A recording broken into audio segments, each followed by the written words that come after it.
Salve a tutti, benvenuti. Welcome back to Itali-Echo, the only bilingual Italian-American show in New England, hosted by Viviana Dragani. Today, my guest is an author, Daniel Davis, author of Merc, A Gun for Hire. Welcome to my show. Thank you. So, David, your book has been gaining traction lately. What was the spark that made you realize this story needed to be told? Well, first off, I just wanted to get this, I have in my mind, the story came up and I just said, okay, let's start with, he's trying to retire, but he can't. He's trying to find his wife, but he can't. And all of a sudden he finds out that this one princess, her uncle wants her dead, but first she's got to get some of her blood to open a vault that's told to have untold riches. And but she doesn't know anything about it.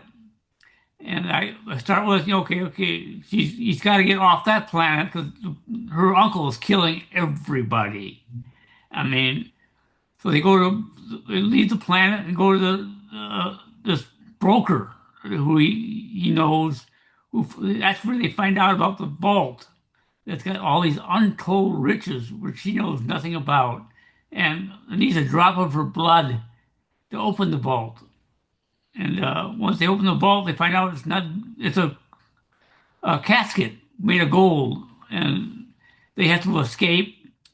They escape, they crash, and they have to get rid of the casket so they could get away. They come to a town, and first off, when they open the vault, they find his wife who's been shot in the arm, and they take her and they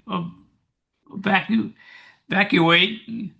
They crash. They got to get her to a hospital. Well, there's a hospital in the town close by, but they're afraid that her uncle's going to get there first. So they get there, and then they escape. And then he starts saying some of the secrets he knows about this one king who's got a new weapon that can destroy ships in space. And a lot of his maids he's been impregnating.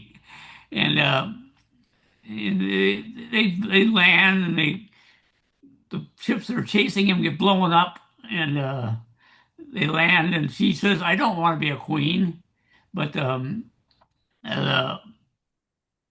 people on her home planet want her to come back, and she goes back, but under certain conditions.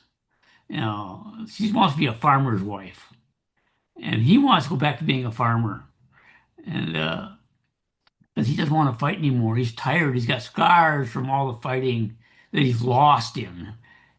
After all, he's a gun for hire, and he just wants to love his wife, build a life on a farm. And that's basically what he does. The story leads up. There's a lot of double crossing in it. From different factions and from the king who they don't like. And they say, well, once I get the gold, I'll kill the king. But there's no gold. It's just a gold casket.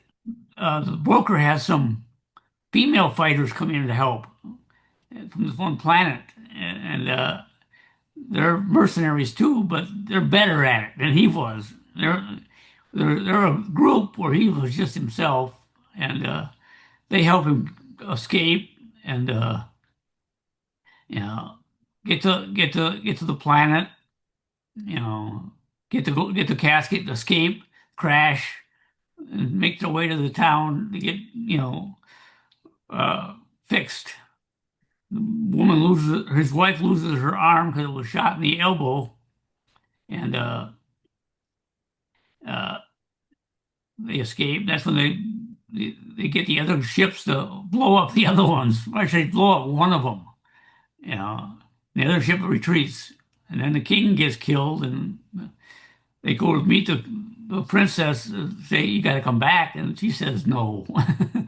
But only under certain conditions. She wants a peace treaty from all the planets, so everybody just stops fighting, because everybody's tired of fighting.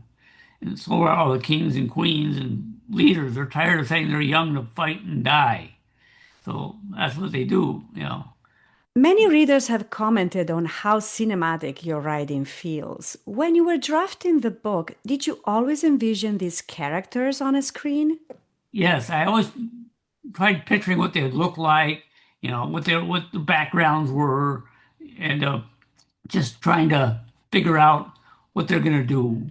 You know, I always made mistakes not putting enough descriptions in when I did it. I should have probably put what their clothes were and all that, but I never did. I just put like he's got a scar on his face. I never said what they dressed like. They should have. You know, and I always wanted to see this on a on a little screen.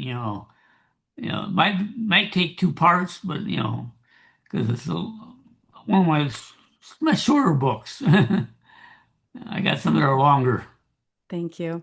And speaking of the screen, I hear there's been major movement there. You've been working with High Roar, HJQ Media on the screenplay. How has their involvement changed the project? And what does their endorsement mean for the story's future? Well, first off, if I hadn't found them, I wouldn't be talking to you or getting it into maybe into a movie. They're a great help for me. You know, without them, I wouldn't have done it. They're a big backer of mine. I back them. That's I can't. Like I said, I couldn't have done it without them. Terrific.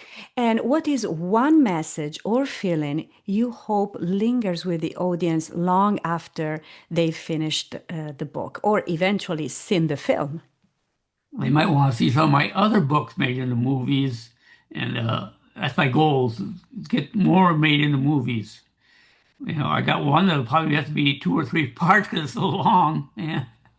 But some of them are. I got one that's shorter, but I just want people. When I do my stories, I put my mind way out in space. I because you don't follow the rules of you know that everybody else in movie industry got to follow.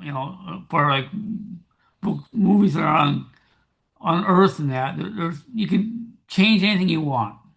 Thank you. And finally, where can our listeners grab a copy and follow the updates on the screenplay? Okay, it's on Amazon. I got it on paperback, ebooks, and audio. All my books are that. There's on Amazon. Perfect. Thank you so much for joining us today. Yeah, thank you.